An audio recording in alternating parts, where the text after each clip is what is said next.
So this is the weekly update for EquityEd for the 11th of September.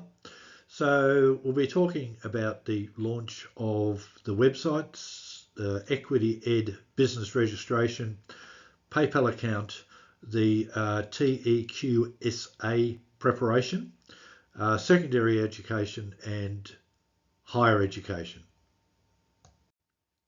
So planning to launch the EquityEd website on Wednesday, or the 13th of September, probably about 6 p.m. Australia time. At the same time, we'll be launching the Patreon channel as well, which is the crowd sourcing channel, and 2 weeks after that, we'll be launching the YouTube channel. The reason why it's 2 weeks later is that what we'll be doing on the Patreon channel is that each week we'll be producing a video because Patreon is a subscription site, so you have to be a member to be part of the channel, which means you have to pay a membership fee, which will be around about $5 Australian. So there just needs to be something of benefit for them before they actually see the videos or whatever on YouTube. So the idea is that by being a member of the Patreon channel, you see whatever content we put on channel YouTube a couple of weeks before anybody else sees it. The reason for this, of course, is that well, certainly the website is about communicating what we're actually doing at EquityEd. Patreon and YouTube. Patreon in particular, like I said, is a crowdsourcing channel. People will pay a membership, and then after that there's other levels of membership where you get more and more information about what's happening within for EquityEd. One of the things which I'm going to put in there is the ability to actually sponsor a female student. So with the secondary education, because of the age, because they're not adults, we won't be able to, well, we won't give out names, but what we will give the patron who's sponsoring the student is their ranking within the class, with the class average. So there's sufficient statistical ability within the learning management system to be able to do that. So that information will send out to the sponsors once a week. The other membership that I was thinking of is that of an associate governor, which might be $150 a month or something like that, where they get lots of information about what's happened within EquityEd, where we're heading for our aims and things like that. But they will evolve over a period of time. Now, what happens with YouTube is that with the channel, you do get some money, but you've got to get something like 1,000 subscribers, and I think it's about 4,000 hours, and then after that you can start to well, what they call it, monetize YouTube, and what you basically get is a percentage of the advertisements which they run around your videos, and if there's any membership that where people have actually signed up to be a member of EquityEd YouTube channel as well. It's not very much, but it's just one of those things which I think YouTube because it's free, there's going to be a lot more people that actually look at YouTube, and then hopefully they'll come across the EquityEd videos and think, so I think this is interesting, and then join Patreon. That's the plan. We'll just see how it unfolds. So just some information about EquityEd business registration. So it's registered as a business here in Australia. So we have an ABN, which is the Australian business number. So that's there, and we're classified as a college of advanced education. We're also be listed as a social enterprise. Now, this is a peculiarity to Victoria here in Australia. They're just starting off with these social enterprises, and what happens with local government. I mean, it won't affect us so much, but there's a more likelihood of getting a government contract with if you're a social enterprise rather than any other type of business. It's just one step on the way towards becoming an incorporated charity, which I'll talk about just shortly. So a social enterprise basically operates like any other business, but at least 50% of the profit has to be used philanthropically. So of course, we're doing that straight away. Then the next step is to actually become an incorporated charity, and what that means is that all donations to EquityEd then become tax deductible. There's special considerations that if you are an incorporated charity, there's other avenues for support from the government, and you don't actually pay taxes either, I think. But I mean, this income tax would still be paid, but no, the other taxes are very much reduced, and it also gives us access to government support and also business support. Now, Microsoft are very happy to help incorporated charities by either providing software and equipment, either free or at a very low cost. So that's one of the considerations there. I mean, I've only looked down the line of Microsoft, but I'm sure there may be other institutions or businesses which could help as well. So I've just created the PayPal account. So it will be linked, of course, to the website and social media, Patreon and things like that. So probably won't be using the word donation. I'm just trying to find some other nice words to instead of that, because it always, well, to me it always looks as if you just want to put your hand in somebody else's pocket. So I'm thinking just economic support or equity in education project assistance, just something like that. If you've got any ideas, certainly be very interested in using them. The PayPal account, of course, is going to make it easier for us to get money via donations. The reason why I've used PayPal is because it's recognised worldwide.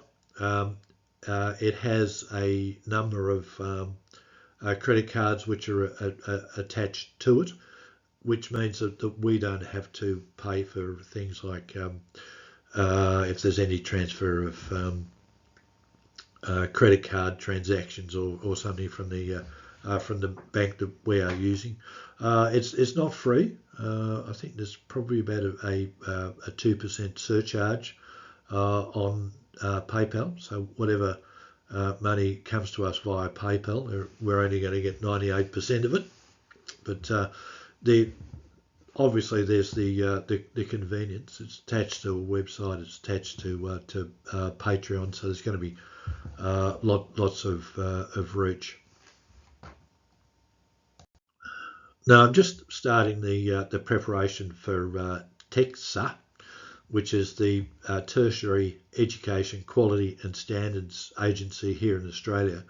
And basically you have to be accredited by them or registered with them, otherwise you can't operate.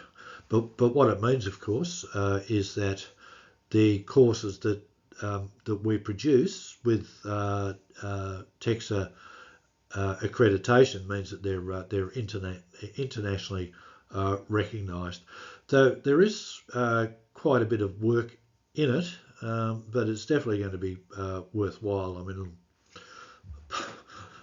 so it's going to put us up, with the Oxford universities of the world and things like that. But anyway, we will have accreditation for courses.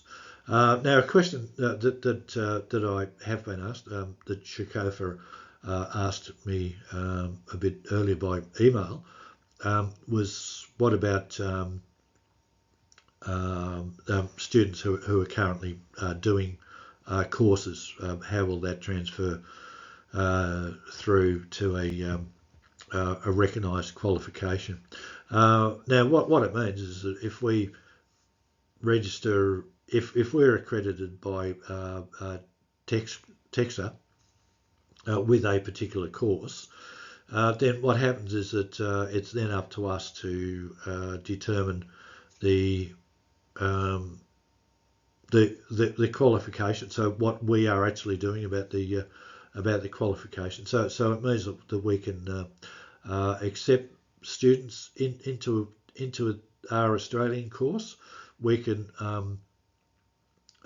recognise their prior learning, and then we can transfer that into an Australian recognised course, i.e. Internationally recognised course as well. Now, how long it's going to take for TEXA, I'm not too sure. I think they suggest it's round about 6 months before that they do their initial assessment and before you get your accreditation. So for the current courses that we're running that we will be running in EquityEd, I think we can accredit them because there is no recognised government in Afghanistan. Well, currently there's only a regime, but what we can do is that we can, if we have an indication from academics within that particular area that what we're actually doing for our courses satisfies the requirements for the Afghan education system, that will be sufficient to be able to get courses recognised overseas in the interim.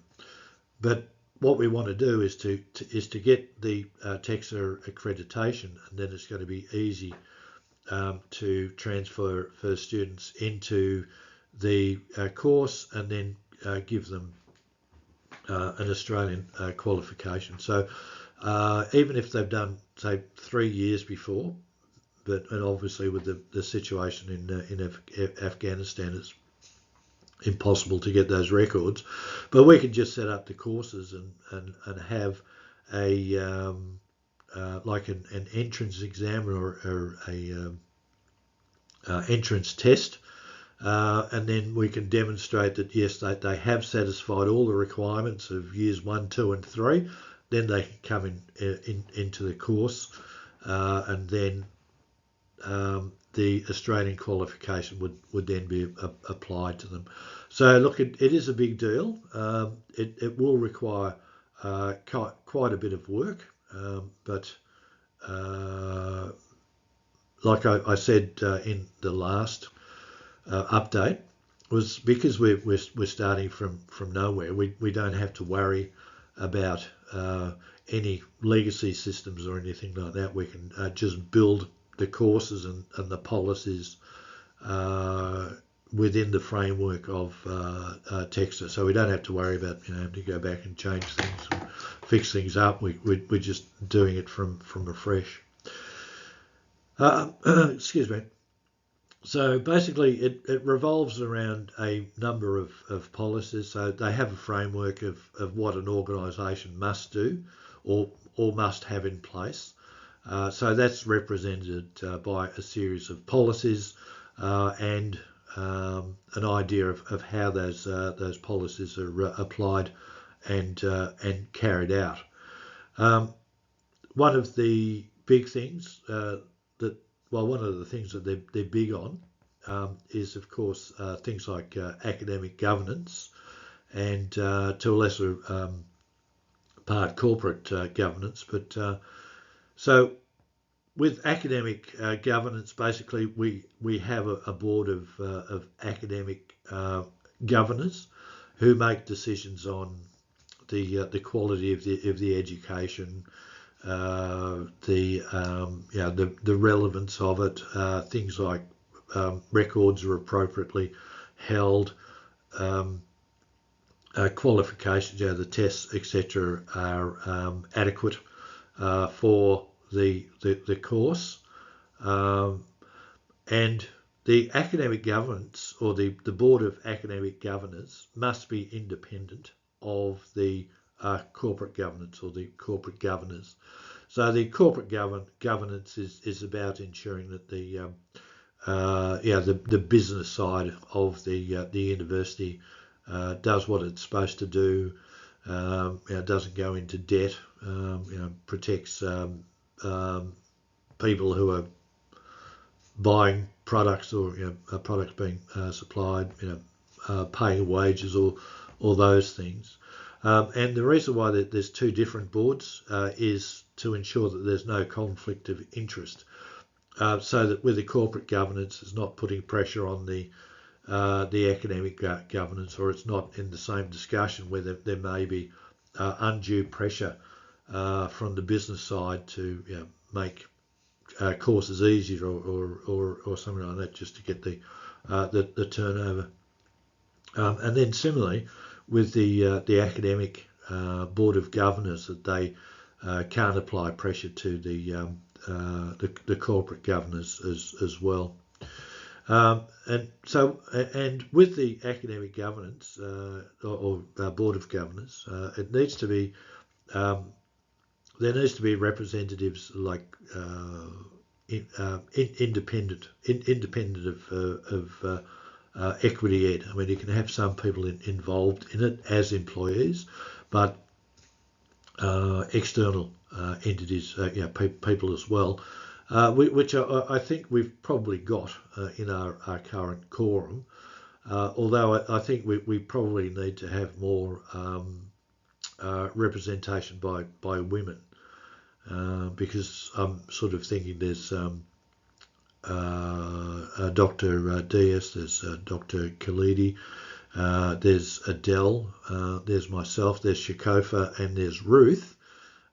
So it's a little bit imbalanced. So we probably need to invite some women governors into the for the academic governance. And how it would work would be that there would be regular meetings, whether it be, I think probably once a year is probably a bit too far, but might be either 3 months. There's a collection, or either 3 months or 6 months, where there is a meeting of the academic governors, and they make decisions about existing courses, future courses, those types of things. Similarly with the corporate governance, so the corporate governors would meet a couple of times, several times a year, just to ensure that from the business side everything is working or going according to plan. So it's just the text preparation first, and then these other things will start to fall into place. So I'm just currently writing the policies, and then we will go from there. So just with secondary education, I'm still aiming for the 1st of October start. One of the things that we really need to work out is how to find an appropriate teacher, right at the start, because it is going to be a little bit difficult for whoever's actually doing it. So they need to be suitably qualified. Perhaps not so much from an Australian point of view at this point in time, but certainly from an Afghan point of view. But I think, for our needs, we need somebody hopefully with a master's degree. And the reason why a master's degree, it's often used here in Australia as the academic level for supervision. So if somebody is a bachelor, they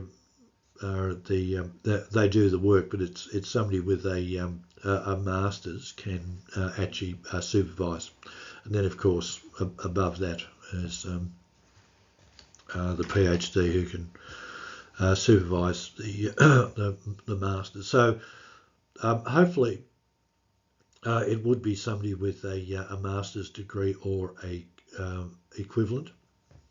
They need to be effective in English, just while we go through the training part. Oh, excuse me.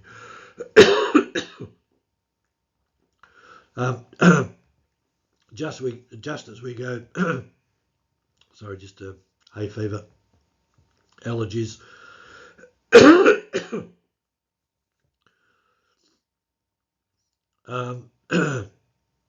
So they need to have an effective English so that they can be trained. And so it just makes it easier to train because it's initially English speakers who are probably going to do be the trainers. So the trainee needs to be sufficiently skillful in English to understand, but also to ask the necessary questions as well. And the third thing is that they need to be adaptable to education technology. So it's things like what we're doing, obviously, with the learning management system. The learning management system is fairly common. The application of online learning with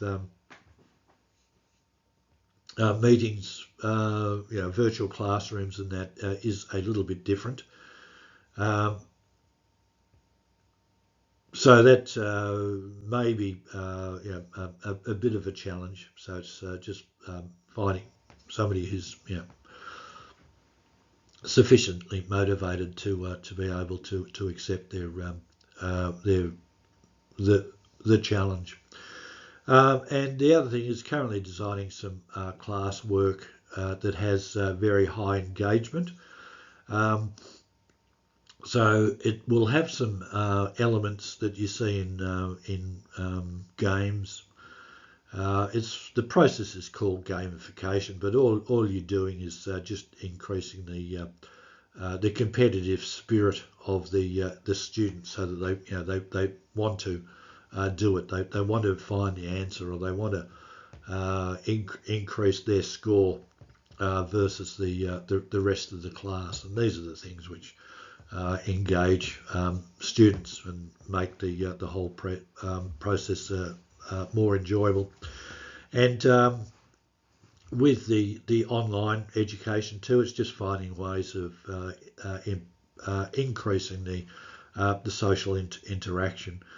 I don't think it's a hard job. I mean, one of the problems with the virtual classrooms is that because people aren't used to it, it just becomes a little bit difficult, but certainly here in Australia, with a lot of people using Facebook and FaceTime and all those types of things, it's not that they're not used to it. Perhaps it's just a different application in it. But I think, well, people will get used to it. And it's not really getting used to it. I mean, probably more familiar with it. And I think from an education point of view, there's a lot more things that we can do with delivering courses online. So that's currently in process.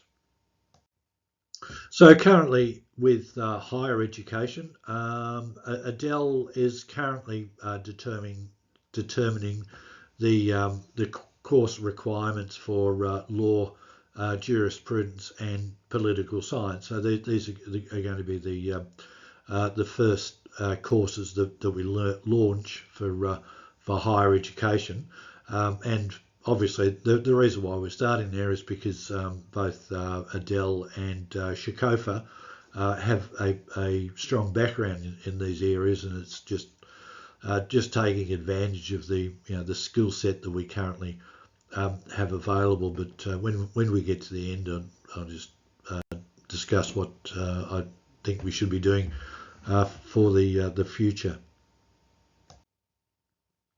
So just with the next stage, so where are we going from here? Currently, I've put together, well, just finalising the employment offers for Adele and Shakofa. That being involved in the preparation and the management of higher education curricula. So there's quite a bit of work which is involved there, and it provides some security for both Adele and Shakofa that we are going somewhere. Although we'll probably have a better idea of how things are after the websites are launched and the social media is launched, just to test the water for support, donations, etc. I mean, obviously, that's money is really the only thing which would is slowing things down. But I strongly feel that we are going to get a lot of people who are interested in supporting what we're doing. The other thing too was with the discussions with Adele and Shakofa just about employment offers. It may make getting visas to places like Australia a lot easier if there is some history of work for an Australian company, hopefully. And with on the strength of that, I was just thinking that there may be some strategic benefit that could be used to help women academics in Afghanistan to possibly speed up their immigration visas. But I was sort of just wondering whether that if there would be any difficulties within the a family with respect to the visas, but anyway, something that we can certainly investigate. So it may be that if we have people involved in the teaching of EquityEd, that it may actually aid or speed up the process for a visa. And the other thing too is what courses should we consider next? I mean, the courses that we currently will be providing is just based on the resources that we have, being Adele and Shakofa. So it's what other courses would be helpful for helping women, building the Afghan economy. Now, obviously, women are not able to work, or their employment is very limited. So it may be something that revolves around home industries, or something like that. So, look, I'd be really interested if people could just have a think about that and just get in contact with me. I mean, we have the part for the vocational education, but I've only just taken a few ideas there. This could be expanded on further, and I'm very interested on hearing anybody's thoughts just about that. So look, that's basically it. This is what's happening this week. So next week, hopefully there'll be even more to tell you.